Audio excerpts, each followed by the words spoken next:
অপরাধের কোনো শেষ নাই বন্ধু।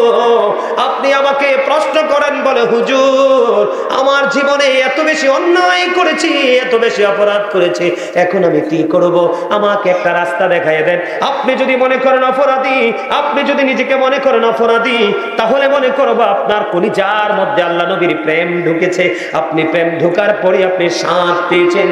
কারণ আমি আমার এই চক্ষু দুইটি আল্লাহর দরবারে দিয়ে আল্লাহকে দেখতে পারবো না, দাঁড়াতে পারবো না। আমার অপরাধ থেকে মুক্তি পেতে হবে। আল্লাহ রাসূল বলেছেন বেশি বেশি করে কোরআন তেলাওয়াত করো। কি করো? বেশি বেশি করে কোরআন তেলাওয়াত করো। সহজেই তোমার গুনাহগুলো ধীরে ধীরে মুছতে থাকবে বন্ধু। এবং কোরআন তোমাকে সুপারিশ করবে, কোরআন তোমাকে জান্নাত পর্যন্ত পৌঁছে দেবে। তুমি যদি তোমার সন্তানকে, একটা সন্তানকে যদি কোরআনে হাফেজ বানাতে পারো, কাল হাসরের ময়দানে তোমার মা বাবাকে এমন এক নূরের মুকুট পরিয়ে দেওয়া হবে যেটা সূর্যের কিরণের চাইতে আরো গ্লেজি হবে। চুরি চুরি বলুন না সুবহানাল্লাহ। বন্ধুরে আমার, কোরআন এমন একটা জিনিস, একজন আছে খুব ভালো করে তেলাওয়াত করতে পারে, ওই ব্যক্তির চাইতে একজন আছে ঠেকায় ঠেকায় পড়ে। আছে না নাই? ধাক্কা খেয়ে খেয়ে পড়ে, কষ্ট করে করে পড়ে, তারপরে কোরআন তেলাওয়াত ছাড়ে না। আমার নবীজি বলছে তার জন্য ডাবল সওয়াব। কারণ সে পড়তে পারে না, তারপরেও চেষ্টা চালিয়ে যাচ্ছে, পড়ে যাচ্ছে পড়ে যাচ্ছে। আপনি কোরআন তেলাওয়াত করবেন, আপনি একজন কোরআন তেলাওয়াত করতেছে আর একজন পারে না, ধৈর্য ধরে বসে বসে শুনতেছে। যিনি তেলাওয়াত করতেছেন ওনার চাইতে ডাবল সওয়াব দেওয়া হবে যিনি ধৈর্য ধরে কোরআন তেলাওয়াত শুনে। জোরে জোরে বলুন না সুবহানাল্লাহ। আমি আপনাদেরকে বুঝাইতে চাই, স্বাদ আগে বুঝতে হবে। কি বুঝতে হবে? আপনার ওই যে আমি আয়াতটা তেলাওয়াত করেছিলাম আপনাদের সামনে, মনে আসেনি? الذين يؤمنون بالغيب ويقيمون الصلاة ومما رزقناهم ينفقون। আল্লাহ রাব্বুল আলামিন বন্ধু বলে দিয়েছে, আল্লাহ রাব্বুল আলামিন জানিয়ে দিয়েছে, সাবধানী ওরাই, মুমিন ওরাই, আল্লাহর প্রিয় বান্দা ওরাই হতে পারবে বন্ধু যারা অদৃশ্যে বিশ্বাস করে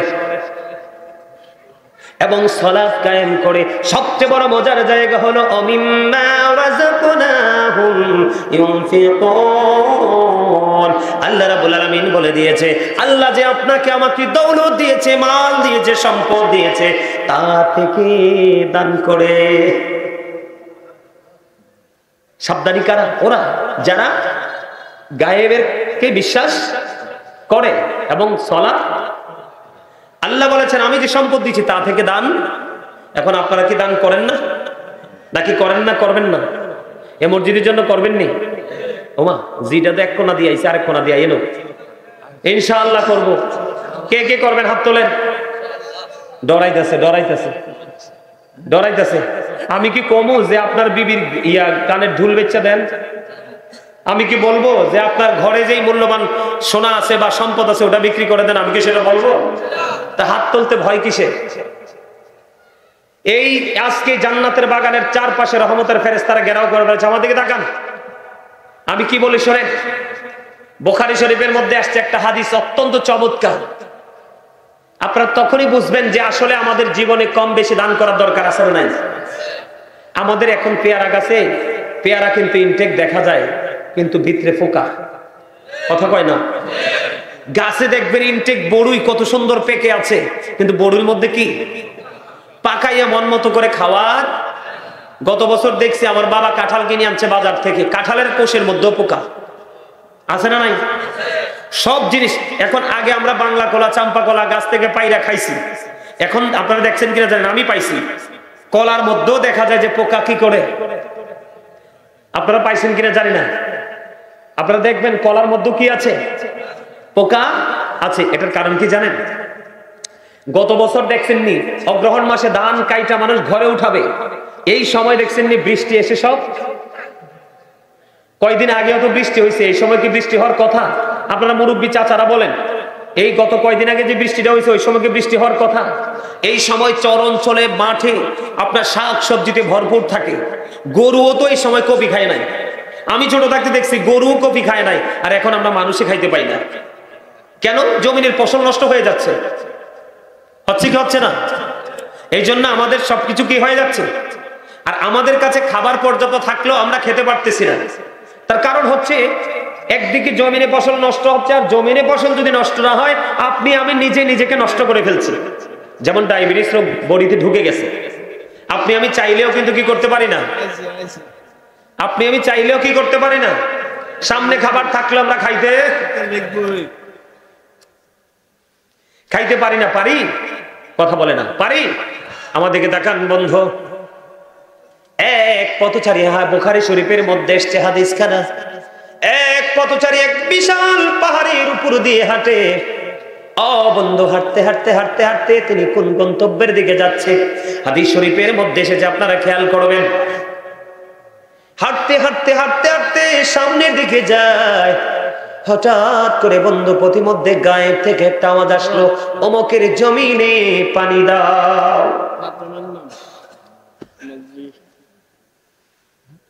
আমি ওয়াজটা বন্ধ করে দিই? হ্যাঁ,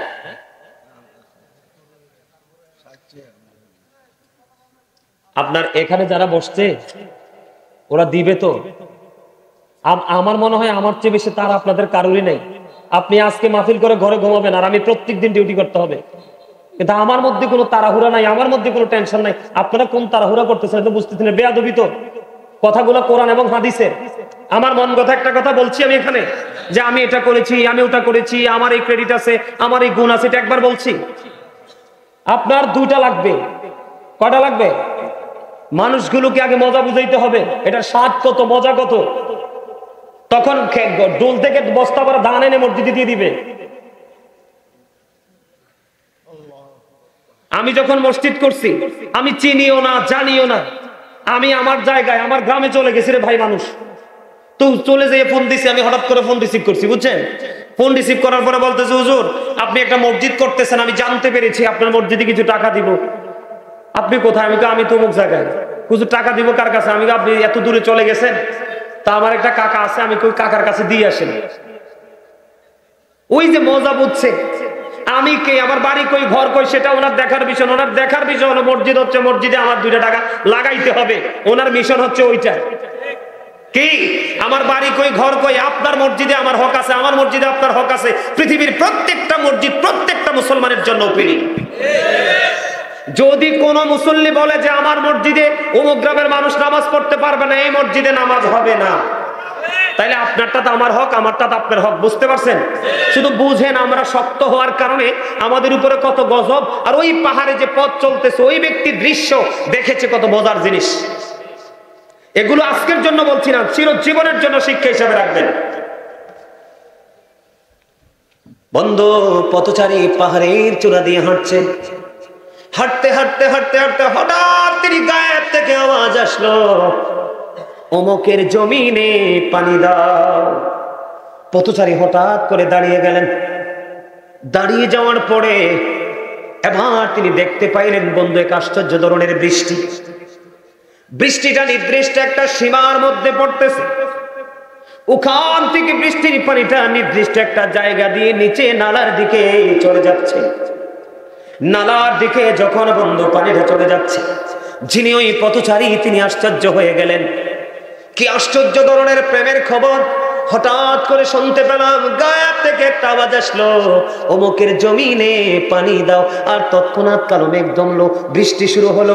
আমাদের বাংলাদেশে যখন বৃষ্টি আসে পানিটা বিভিন্ন দিকে ছড়িয়ে ছিটিয়ে যায়, কিন্তু ওই বৃষ্টির পানিটা বন্ধু সুন্দর করে একটা নালা দিয়ে নিচের দিকে চলে গেল। ওই পথচারীর কাছে প্রেমটা একটু রহস্যময় মনে হলো। উনি কি করলেন? উনি বন্ধু অন্যদিকে কোনো দিকে না গিয়ে ওই পানির নালার সাথে সাথে তিনি নিচের দিকে চলতে শুরু করলেন। চলতে চলতে চলতে চলতে নিচের দিকে যাইয়া দেখলেন ওই পানিটা একটা গর্তের মধ্যে বন্ধু জমা হচ্ছে।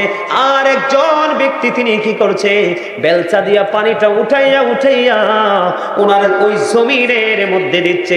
এবার বন্ধু ওই পথচারী ডাক দিয়ে জিজ্ঞেস করলো, বন্ধু আমার একটা জিনিস জানার আছে। কয় বলো, কি জানবে? কয় আমার জানতে বড় মনে চায়, তোমার নামটা কি? হাদিস শরীফের মধ্যে আমি নামটা পাই না বন্ধু, এই জন্য নামটা বলতে পারিনি। ওই পথচারী যখন প্রশ্ন করলো, উনি বললেন আমার নাম অমুক। আপনার জীবনে কি এমন আমল করেছেন, আপনার জীবনে কি এমন তাকওয়া আছে, আপনার জীবনে কি এমন স্বাদ পেয়েছেন আমল করে, ওই স্বাদের কারণে আজকে আমি এটা দৃশ্যটা দেখতে পেলাম। এবার ওই ব্যক্তি যিনি পানি জমিনে উঠায়, জমিনের মধ্যে উঠাইয়া দিচ্ছে, এবার তিনি ডাক দিয়ে বললেন, আপনি যে জমিনের মধ্যে আমাকে পানি উঠিয়ে দিতে দেখতে পাচ্ছেন, এই জমিনটার মধ্যে যখন ফসল হয়, আমার এই জমিনের মধ্যে যখন ফসল হয় রে, আমি 3 ভাগে ভাগ করি ফসলটাকে। একটা ভাগ আমি, প্রথম ভাগ আমি আল্লাহর সন্তুষ্টির জন্য খরচ করে দেই, আর দ্বিতীয় ভাগটা আমি আমার ফ্যামিলি পরিবারের জন্য জমা করে রাখি, আর তৃতীয় ভাগটা আমি আবার পুনরায় আগামী বছর বীজ বপনের জন্য রেখে দেই। এই কারণে আমার মাঠে যখন ফসলটা নষ্ট হয়ে যাচ্ছে, আমার আল্লাহ আকাশের কালো মেঘ একটা ডাক দিয়ে দিল, বৃষ্টি মেঘ তুমি পৃথিবীতে বৃষ্টি হয়ে যাও, আমার পাগল বান্দার ফসলটা নষ্ট হয়ে যায়, কারণ তার এই ফসল থেকে একটা ভাগ আমি আল্লাহর জন্য কুরবানি করে দেয়। আর আপনি আমি আর আপনার আমার জীবনের ফসল বন্ধু হওয়ার পরেও বলি ভাই ভালো হয় নাই। সারা গ্রামের মানুষ দেখছে অমুকের ক্ষেতে এত বেশি আলু হয়েছে, ওরে প্রশ্ন করার পরে বলে বাইরে তোমরা দেখছো আসলে ভালো হয় নাই। তা আপনি বলেন এই ক্ষেতের আলু পচবে না তো কার ক্ষেতের আলু পচবে? ধান মাটি সোনালি ধান নাচতেছে বন্ধু। আপনার কথা ছিল ওই যে বন্ধু বৃষ্টির পানিতে যদি ফসল আপনি তৈরি করেন, ওই ফসলের ওসর আদায় করা। কথা বলে না কেন? বৃষ্টির পানি দিয়ে যদি আপনি বন্ধু ফসল উৎপাদন করেন, ওই ফসল থেকে দান করার ওসর আদায় করার একটা সিস্টেম, আর সেচের পানি দ্বারা যদি আপনি ফসল তৈরি করেন, তাহলে ওটা থেকে আল্লাহর পথে কুরবানি করার সিস্টেম আরেকটা। আপনি যদি বৃষ্টির পানি দিয়ে করেন কোনো খরচ নেই, তখন আপনি 10 ভাগের 1 ভাগ আল্লাহর জন্য কুরবানি করে দেন। আর আপনি যখন সেচের পানি দিয়ে করেন, কৃত্রিম ভাবে পানি উঠায় যখন ফসল তৈরি করেন, তখন আপনি 20 ভাগের 1 ভাগ দিয়ে দেন। আপনি খেয়াল করেন ইসলাম কত মজার, ইসলাম কত শান্তি, ইসলাম কত স্বাদের। আমার আল্লাহ জানে আমার বান্দা পানিটা পর্যন্ত কিনা, আমি তাকে দুনিয়া তো বাঁচায় দিলাম, আবার উপরে আসার পরেও যেন সে অ্যারেস্ট হইতে না হয়, আমি ওই ব্যবহার ব্যবস্থাও করে দিলাম। তুমি যেহেতু কষ্ট করে পানি কিনে ফসলটা তুমি কি করলা? ফসলটা ফলাইলা। এই জন্য আল্লাহ রাব্বুল আলামিন আল্লাহর হাবিব জানিয়ে দিয়েছে 20 ভাগের 1 ভাগ দাও। যেমন একটা এক্সাম্পল, 20 মণ ধান থেকে 1 মণ ধান আল্লাহর জন্য দিয়ে দেন, আপনার এই মাঠের ফসল কেউ কোনোদিন নষ্ট করতে পারবে না। ঠিক কিনা বলেন? আর যদি বৃষ্টির পানি দিয়ে যদি ফসল হয়, আপনার এখানে কিন্তু কি নাই, কোনো খরচ নাই। এই জন্য আপনি 10 ভাগের 1 ভাগ দিয়ে দেন। জোরে জোরে কন্যা সুবহানাল্লাহ। বন্ধু আজকের মানুষগুলো দিতে চায় না। আমার গ্রামে যখন আমি মসজিদ করেছি, এক একটা মানুষের এক একটা বন্ধু বিল্ডিং, কত সুন্দর সুন্দর, কত উঁচা উঁচা কথা বলে, অত বড় বড় কথা বলে, কিন্তু মসজিদে 1 টাকাও দেয় নাই। কারণ আমার আল্লাহ তাকে ওই মসজিদের জন্য আল্লাহ তাকে কবুল করে না। অনেক মানুষ আছে, আবার অনেকেই বন্ধু 2-4 টাকা করে দিয়েছে। আমি আপনাদেরকে বলি, আব্দুল্লাহ ইবনে মাসউদ রাদিয়াল্লাহু তাআলা আনহু থেকে হাদিস বর্ণিত, আপনার আমার প্রাণের নবী সাহাবায়ে কেরামকে প্রশ্ন করলেন, তোমাদের মধ্যে এমন কি কেউ আছো রে নিজের সম্পদের চাইতে বেশি অন্যের সম্পদ পছন্দ করো? ইয়া রাসূলুল্লাহ, ইয়া হাবিবাল্লাহ, নবী গো, আমাদের মধ্যে এমন কেউ নাই গো যে নিজের সম্পদের চাইতে ওয়ারিসের সম্পদ বেশি পছন্দ করে। এবার আমার নবীজি একটা ডাক দিয়ে বললেন, তোমরা ইন্তেকাল করার আগে আল্লাহর সন্তুষ্টির জন্য যা দান করে যাও, ওই সবগুলো হলো তোমার সম্পদ। আর যা তুমি পৃথিবীতে মৃত্যুবরণ করার পরেও রেখে যাও, এই সবগুলো হলো তোমার ওয়ারিসের সম্পদ। বুঝতে পারছেন নি কিছু? কি বুঝতে পারছেন? আপনার জীবনে যা দান করে গেলেন, এগুলাই মূলত আপনার সম্পদ। কারণ হলো একটা মানুষ যখন ইন্তেকাল করে, একটা মানুষ যখন মারা যায়, ও বন্ধু, তখন তার আর কোনো জাহিরি ক্ষমতা থাকে না। আধ্যাত্মিক ক্ষমতা দিয়ে আপনি পৃথিবী থেকে কোনো কিছু নিতে পারবেন না। জাহিরি ক্ষমতা জাহিরি ভাবে কাজে লাগানো যায়, বাতিনি ক্ষমতা বাতিনি ভাবে কাজে লাগানো যায়। আপনি যখন চলে যাবেন, সোনা গয়না বাড়ি গাড়ি টাকা পয়সা সব কিছু বন্ধু আপনি রেখে গেলেন। এগুলো যদিও আপনার জমানো সম্পদ, যদিও বন্ধু এগুলো আপনার উপার্জিত সম্পদ, আল্লাহর হাবিব বলেছে এগুলোতে তোমার আর কোনো মালিকানা নাই। তোমার ছেলেটা দিয়ে মদ খেতে পারে, জুয়া খেলতে পারে। ও বন্ধু, আমি আপনাকে বলি, সন্তানকে বড়লোক বানায় যাওয়ার চিন্তা করিয়েন না, সন্তানকে সুশিক্ষায় শিক্ষিত করে যাওয়ার চেষ্টা করবেন।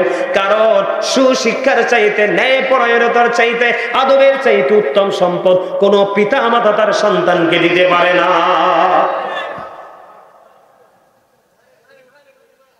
আমার কথা কি আপনারা বুঝতে পারেন? এই জন্য নবীজি বলেছে, তুমি সবগুলো রেখে গেলা, এগুলোতে আর তোমার কোনো মালিকানা থাকবে না। এই জন্য তোমার তৌফিক অনুযায়ী তুমি যতটুকু পারো, রাস্তার জন্য, মসজিদের জন্য, মাদ্রাসার জন্য, এতিম অসহায়ের বিয়ের জন্য, আল্লাহর সন্তুষ্টির জন্য দান করে যাও। ওই যে আমার ভাই একটু আগে বলেছেন 60টা গাছ লাগাইছেন, 100 করে বিচি 700 এসেছে। এটা না, এটাও তো আছে আল্লাহর কোরআন হাদিস শরীফের মধ্যে। আল্লাহ রাসূল বলেছে, ছোট্ট একটা বাচ্চা যখন তুমি গাভীর, গরুর কিনবা, ছাগলের কিনবা, ভেড়ার কিনবা, মুরগ বা মুরগি, যেটাই তুমি কিনো, ছোট্ট বাচ্চা বড় হবে, প্রাপ্তবয়স্ক হবে, তারা আবার বাচ্চা দিবে, বাচ্চা বড় হয়ে আবার বাচ্চা দিবে। এমনি করে করে একটা গরু থেকে পুরো ঘর যেমনি ফিল আপ হয়ে যায়।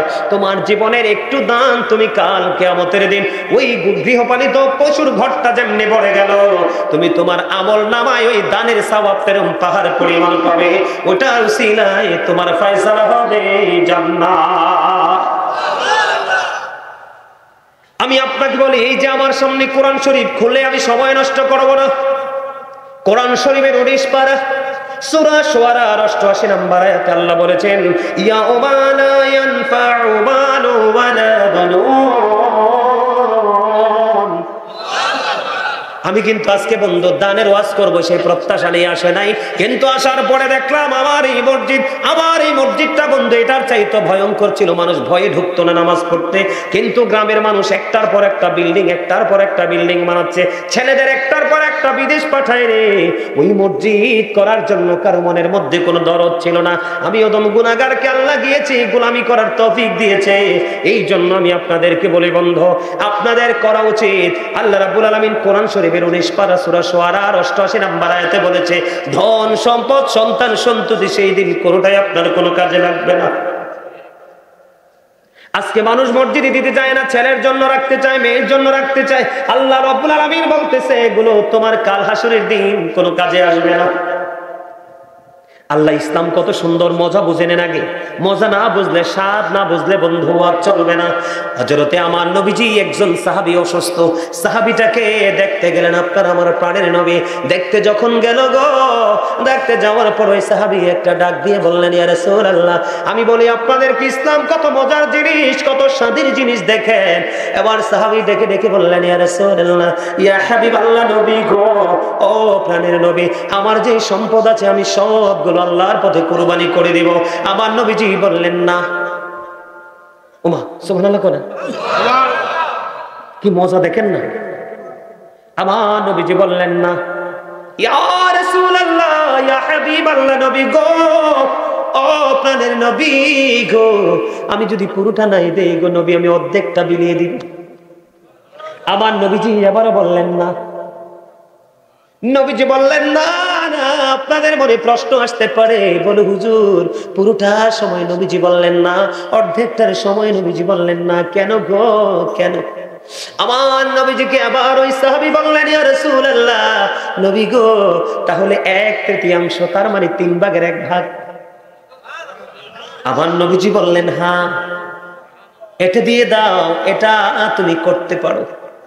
এবার আপনারা আমাকে প্রশ্ন করেন, বলে হুজুর কেন গো নবীজি বারবার কেন 2 বার না করলেন? 1/3 ক্ষেত্রে নবীজি কেন ফয়সালা দিলেন? তার কারণ হলো নবীজি জানিয়ে দিয়েছে, তুমি সবগুলো দান করিয়া তোমার সন্তানকে তুমি ফকির বানায়া যাও না, তুমি ভিক্ষুক বানায় যায় না। তোমার ইন্তেকালের পরে যেন তোমার সন্তান কারো কাছে হাত পাততে না হয়। তুমি যদি সবটা দিয়ে দাও, তোমার সন্তান মিসকিন হয়ে যাবে। তুমি যদি কিছু সম্পদ রেখে যাও, তাহলে তোমার সম্পদ, তোমার সন্তান ফকির হবে। যার বন্ধু কিছু নেই সে হলো মিসকিন, যার অল্প পরিমাণ আছে তাকে বলা হয় ফকির। এই জন্য নবীজি বারবার বলেছে না না না না, সবটাও দিও না, অর্ধেকটাও দিও না, 1/3 দাও। আমি আজকে আপনাদেরকে বন্ধু চিকনিয়া মধ্যপাড়া পাটোয়ারি বাড়ির মানুষকে বলবো, বন্ধু আমি তোমাকে 1/3 দান করতে বলবো না, এই জান্নাতের বাগান তোমার জন্য জান্নাতের দলিল হয়ে যাবে। কাল হাসরের দিন মানুষগুলো পাগল পারা হয়ে যাবে, তোমার জন্য আল্লাহ রাব্বুল আলামিন কথা দিয়েছে, তোমার জন্য বরাদ্দ থাকবে। আল্লাহর আরশের ছায়ার নিচে 7 শ্রেণীর মানুষকে জায়গা দিবে। এর মধ্যে একজন হলো যার কলিজা, যার হৃদয় মসজিদের সাথে প্রেমের বন্ধন লাগাইছে। একটা নিয়ামত তোমার জন্য। আরেক দিক ওই জান্নাতের বাগান, আল্লাহকে বলবো, আল্লাহ তোমার এই পাগলগুলোকে আমার মধ্যে ঢুকিয়ে দাও, আমি তাদেরকে ছাড়া আমি জান্নাতে যাব না। তাহলে দান করলে লাভ না লস? আরো জোরে বলেন, লাভ না লস? আপনারা দান করতে রাজি আছেন না নাই? আরো জোরে বলেন, আছেন? করবেন না? আমি যদি একটু বলি, আল্লাহ বলেছেন তুমি যদি মুমিন হতে চাও, কি হতে চাও? তুমি যদি মুমিন হতে চাও গায়েবকে বিশ্বাস করো। তুমি যদি মুমিন হতে চাও সালাত কায়েম করো।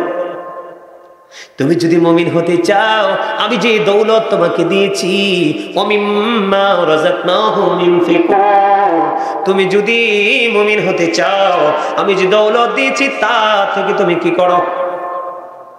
দান করো। জোরে জোরে করুন না সুবহানাল্লাহ। আরেকটু মহব্বতে পড়ুন না সুবহানাল্লাহ। দান করতে রাজি আছেন?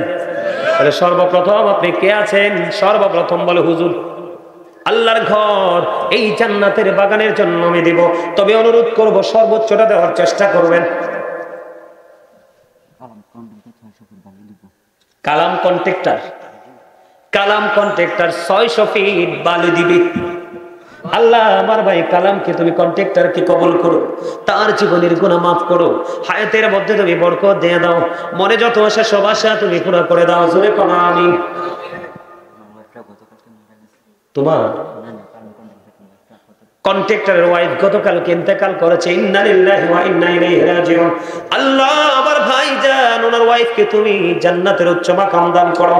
আল্লাহ তাকে তোমার প্রিয় বান্দীদের অন্তর্ভুক্ত করে নাও। এই দানের উসিলায় তার কবরটাকে চির জান্নাত হিসেবে কবুল করো। আমিন।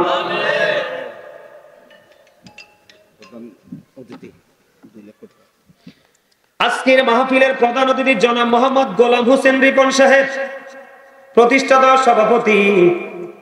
দেখিতে লেখছে স্মাইল, স্মাইল ফাউন্ডেশন লন্ডন প্রবাসী, ঠিক কিনা? আল্লাহ গো উনি দিবেন 2 লক্ষ টাকা। মারহাবা। আল্লাহ কবুল করে মঞ্জুর করো। দানের খবর সোনার মদিনায় পৌঁছে দাও। এই দানের উসিলায় জীবনের গুনাহ মাফ করে দাও, হায়াতের মধ্যে বরকত দিয়ে দাও। শুরু করো আমিন।